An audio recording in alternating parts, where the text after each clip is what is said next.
O segundo documento, P índice J, é diferente de 0 se há uma conexão, um link da página web J para I. Então, P e J vai ser diferente de 0 se tiver um link. Outra página. A matriz Google é usada para ranquear todas as páginas da web.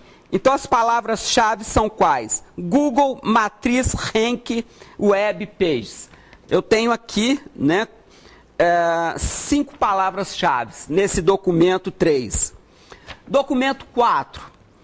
O ranking é dado pela solução de um problema de autovalores, de uma matriz de autovalores. Documento 5. A Inglaterra despencou do ranking dos 10 mais da FIFA. As palavras-chave, FIFA, ranking, Inglaterra. Bom, com isso, né, eu vou montar um esqueminha de recuperação de informação, usando esses conceitos que a gente viu aqui até agora. Eu tenho uma matriz que eu vou montar da seguinte forma. Os termos ou as features seriam as palavras-chave. Então, são autovalores, Inglaterra, FIFA, Google, etc., web. Então, essas são as linhas da minha matriz. O documento 1 tem as palavras-chave Google, matriz, internet. Então, Google, internet, matriz, tem uns nessas posições. Vocês estão vendo? Nessa coluna aí tem uns nessas 3 posições. O documento 2 só tem o link, então tem um na linha do link, um no page e um no web. Numa matriz nossa, né, se isso fosse uma proteína, aqui eu teria os tripletos possíveis. A, C, A, B, A, G, etc. Né? E aqui, ao invés de ser 1 e 0, teria a quantidade de vezes que aquele tripleto aparece.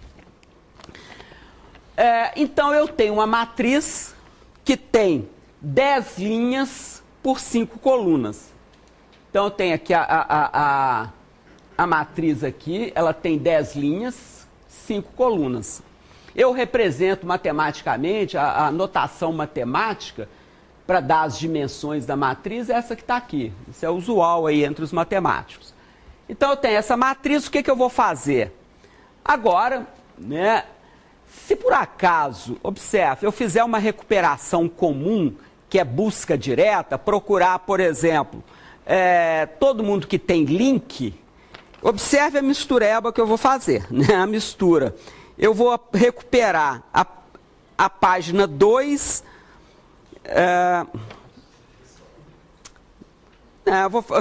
vou piorar, ranking, se eu pegar o ranking, né, eu vou misturar a página 3 com a página 5. Né? Eu estou misturando coisas de recuperação de informação internet com ranking de futebol. Né? Observe que essa página 5 não tem nada a ver com as outras. Né? Todas as outras aí têm um certo interrelacionamento. Essa não tem. As máquinas de busca antigamente, que eu digo, nos primórdios, elas eram todas baseadas no Vector Space Model puro. Né? Eram vetores, né? Mas você não fazia tratamento nenhum. Né? Você pegava só a busca direta. Então, aquele exemplo que eu falei para vocês, banco, saia banco de sangue, banco de jardim, banco de dinheiro, etc. Tá? Não tinha relacionamento nenhum, eventualmente, com as coisas que você recuperava. Você que tinha que fazer a triagem semântica. Você que tinha que chegar, né, e separar os elementos, né? Você que te interessava, quais páginas que interessam. E pegava tudo bruto, não tinha uma consistência semântica. A consistência semântica veio quando você conseguiu, né, enxergar isso aí. Eu vou responder a seguinte pergunta. Eu vou criar vetores, né, capazes de gerar todos esses outros vetores que estão aí. Eu vou criar uma base, então essa base seriam páginas, documentos fictícios, cuja combinação me geraria os outros que estão aqui. Bom, aí que tá. Qual que vai ser o tamanho da base? Por que eu preciso fazer o tamanho da base? Porque se eu não, se eu for usar, né, os vetores para recuperar exatamente essa matriz aqui, eu não vou estar tirando ruídos. Eu quero tirar os ruídos, eu quero fazer com que coisas que são parecidas, né, sejam despidas de detalhes de tal forma que essa identidade possa ser descortinada. E coisas muito diferentes, né, realmente sem os detalhes, sem os ruídos, possam ser vistas como sendo realmente muito diferentes. Quem vai me permitir fazer isso vai ser a definição de uma base, mas uma base que seja reduzida para tirar os ruídos. Eu não quero recuperar exatamente o documento, eu quero recuperar uma coisa que seja bem parecida com o documento. Bom, se a gente estivesse usando um ambiente de prototipagem, que vocês estariam usando no laboratório, eu entraria com esses dados dessa forma. É muito simples, tá? Esses ambientes de prototipagem matemática, eles são feitos para que você já comece a usar imediatamente.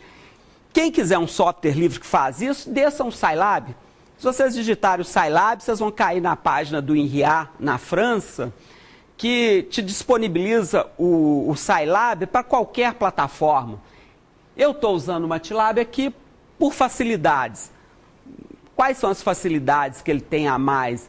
É que a iteração é mais bonitinha, tá? Só por isso. Mas o MATLAB é pago e é caro, é um software caro. O Scilab é gratuito e tem as mesmas funcionalidades e praticamente a mesma forma de trabalhar do que os dois são semelhantes. Por exemplo, a sintaxe é a mesma. Eu entro com os dados da seguinte forma: eu separo linha da matriz com ponto e vírgula e elementos da linha por branco. Então, observe, a primeira linha é 0, 0, 1, 0. Então, eu só tenho um aqui no penúltimo elemento da linha. Observe aqui a matriz. Essa primeira linha aqui, ó, eu vou digitar, colocar um branco para separar os elementos da linha, pôr um ponto e vírgula. Entrar com outra linha, pôr um ponto e vírgula, e assim por diante. Ao fazer isso, né, se por acaso eu colocar um ponto e vírgula aqui no final desse colchete, ele não dá eco. Esse eco aqui, ou seja, ele vai me exibir o conteúdo da matriz A, é porque eu não coloquei o ponto e vírgula. Né? Então a sintaxe é muito simples. Né? Eu estou dizendo isso tudo para dizer assim, se vocês tivessem um problema real, a gente estaria implementando esse problema com muita facilidade. Né? A gente não estaria gastando muito tempo para ter um protótipo. Eu digo protótipo porque se você for industrializar essa aplicação, vender essa aplicação, você teria que trabalhar um pouco mais numa entrada, ver a usabilidade, etc. A coisa não admitir erros na entrada. Aqui não, a gente só está testando. Então aqui, né, observe o seguinte. Eu tenho então a minha matriz A. Dado essa matriz A, eu vou proceder à decomposição por valores singulares. Antes disso, né, só para ver que a matriz foi criada, eu uso esse comando aqui no ambiente. É quem e tamanho, who s. Quem e o tamanho de A. Aí ele me dá aqui, olha, a matriz A é uma matriz de 10 por 5 e o número de bytes que ela está gastando é 400. Né? 400 bytes, né? Dá 8 bytes por elemento, né? É uma matriz que ele está considerando de números reais. Bom, como que eu obtenho a decomposição? Aí que tá. Esses comandos são muito eficientes, esses programas são extremamente eficientes, né? Essa decomposição por valor singular, eles utilizaram um software de domínio público e implementaram no MATLAB. Esse software está à disposição em C ou em Fortran, duas linguagens de programação aí, mas extremamente eficientes, assim. para uma matriz de 6.000 linhas, uma matriz aí de 10.000 colunas por 8.000 linhas, que seria uma matriz aí dos nossos problemas de biologia, né, demoraria 1 minuto, 1 minuto e meio, tá, para ser processada. 2 minutos no máximo nesta máquina que está aqui, que não é nenhuma Brastemp. Tá? É uma coisa bem simples. Então, isso aqui é eficiente, tá? Eu consigo boas coisas usando isso que está aqui. Primeiro que nossas matrizes são muito esparsas, então ele só faz contas com elementos diferentes de zero. Então, a coisa fica muito eficiente. Então, isso aqui obtém a decomposição. Isso é a decomposição por valores singulares.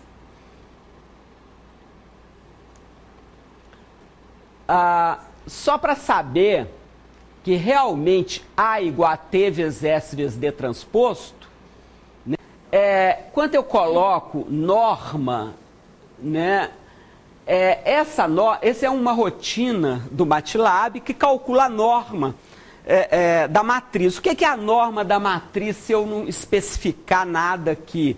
Ele vai pegar cada elemento das duas matrizes, subtrair, elevar ao quadrado, fazer a diferença elemento a elemento, elevar ao quadrado e tirar a raiz quadrada de tudo.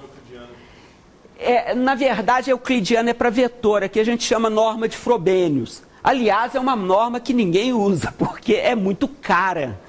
A norma da matriz, assim, ela mede assim, o potencial que a matriz é capaz de transformar um número, um vetor.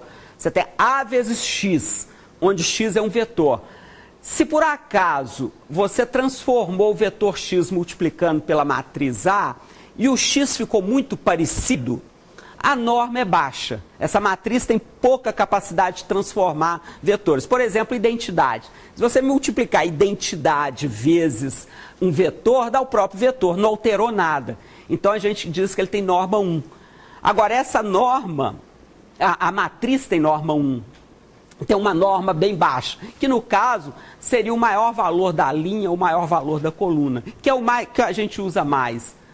Agora, a norma dessa matriz, você poderia pegar os elementos ao quadrado e tirar a raiz quadrada. Seria euclidiana. A euclidiana para a matriz se chama Frobenius. Mas a gente nem usa Frobenius. Frobenius, eu poderia colocar vírgula 1 aqui para fazer a norma coluna. Pegar o maior elemento das colunas. Eu pego para cada coluna o maior valor e depois vejo qual que é o maior entre os maiores. Aí falo que essa é a norma da matriz. Né? Mas você tem razão, eu esqueci de falar isso, é um número. Tá? Se fosse subtrair matriz, você gera outra matriz. Exatamente, é um número ele vai dar uma matriz, né? De fato é uma matriz de resíduos, né? É a raiz quadrada de cada resíduo, de cada elemento, e ele sai somando isso e tira a raiz quadrada. Né? Bom, né? Então, observe, tudo que a gente precisa está aqui, né? Agora eu vou ver o seguinte, essa matriz S aqui é uma matriz diagonal. Eu vou extrair os elementos da diagonal principal e ver como eles estão, para saber o número de grupos, saber como que estão aquelas colunas. Né? Só uma coisa, olha, se você me perguntasse o que esse paper trouxe de novo, né, do Larry Zeldin, eu sou encantado com esse paper. Por quê? A grande detalhe desse que eu estou falando com base de vocês, para vocês, a gente não tinha isso. Ele colocou esse parênteses aqui e foi a partir desse parênteses que a gente entendeu que essa matriz T aqui é a base. T vezes S vezes D são as combinações dessa base T que está aqui. Se eu pegar todos os vetores da base, eu obtenho exatamente a matriz A. Mas nós nunca vamos fazer isso, porque a matriz A tem muitos ruídos. Eu vou fazer o seguinte, eu vou trabalhar só com os K primeiros vetores. Eu vou usar 2, 3, 4. O Google, por exemplo, utiliza entre 40 e 250 desse T aqui que está aqui. Então, a gente não sabe o número. Segundo o Larry Zeldin, ele diz que é entre 40 e 250. valores singulares aqui. Então, essas aqui são as combinações de 40, 50 valores. Então, a gente imagina que as nossas aplicações, que são matrizes muito menores e que não tem tanta variabilidade quanto a internet, não vai ter muitos valores singulares. Então, a gente sempre vai obter boas reduções de posto, a não ser que sua aplicação tenha uma distribuição normal. Não é os problemas que eu tenho tentado resolver, nenhum deles tem uma distribuição normal. Você pode mudar o olhar. Oi? Você pode mudar o ponto de vista, pode analisar para poder forçar não ter uma distribuição normal. Bom, aí a minha representação que eu tenho que mudar, né? Ou então eu tô procurando responder a pergunta usando elementos diferentes, né? Elementos assim que não vão me trazer a informação que eu estou procurando. Imagina que você tem uma máquina de fazer diagnósticos, né? Você vai fazer o seguinte, você começa a examinar o paciente pela cabeça, depois pelo tronco e assim por diante. Assim, tem dor de cabeça? Aí você vai lá e coloca sim ou não. Reclamou de... tem diarreia, está urinando, sim ou não. Você vai colocando sim ou não para a coluna. E a cada doença, você atribui uma coluna. E você quer saber o que o paciente tem. Se você for fazer uma pesquisa direta, né, observe que vai ficar muito complicado. Tem várias doenças que têm dor de cabeça, ou seja, você vai continuar com o mesmo problema. Agora, o que a gente vai fazer aqui, né, é reduzir o posto dessa matriz para tirar os ruídos e fazer com que aquela pergunta que você está fazendo só realmente recupere as doenças que são muito parecidas com aquela que o paciente está tendo. Agora, o que acontece às vezes, quando você está nesse processo, é que suas colunas, eventualmente, são uma distribuição normal. Então, você tem que mudar a sua representação. Nesse caso, não. Existe até um software israelense chamado Gideon. Você até baixa ele de graça por um tempo na internet. Né? Esse Gideon é fantástico. Assim, eu não sei porque todo médico não tem isso no consultório. Né? Assim, eu sei até estudos de casos usando esse Gideon, muito interessante. Uma pessoa viajou para a Indonésia. Oi? Pode entrar. Eu já tenho. Obrigado. A pessoa viajou para... Aqui, chamada. A pessoa viajou para a Indonésia e numa daquelas florestas ele contraiu uma bactéria. Olha, chegou aqui, tiveram muita dificuldade para tratar essa pessoa. Ele estava com uma diarreia daquelas de desmanchar mesmo, estava se decompondo. E graças a esse programa, porque nesse programa, além disso, você coloca onde você esteve nos últimos X meses. E graças a esse programa foi assim, no ato. E você vai lá, dá os sintomas e ele te fala, pode ser isso, isso, isso. E além disso, ele te fala, te dá todos os artigos relacionados aos fármacos, à doença, tudo ali disponível. Eu acho fantástico. Esse Gideon, esse programa. Hoje eu sei que alguns hospitais treinam residentes em infectologia usando esse programa. Você vai lá, usa esse programa e os residentes ficam brincando com ele. E esse caso foi interessante. A pessoa conseguiu descobrir, o médico é meu conhecido, conseguiu descobrir usando o Gideon. Assim, poxa, assim, Agora, ele não usa essa metodologia. Esse software é um software da década de 90, né? Muito bom, mas usa... ele usa o quê? Ele usa redes neurais. Ele usa redes neurais para responder essa pergunta.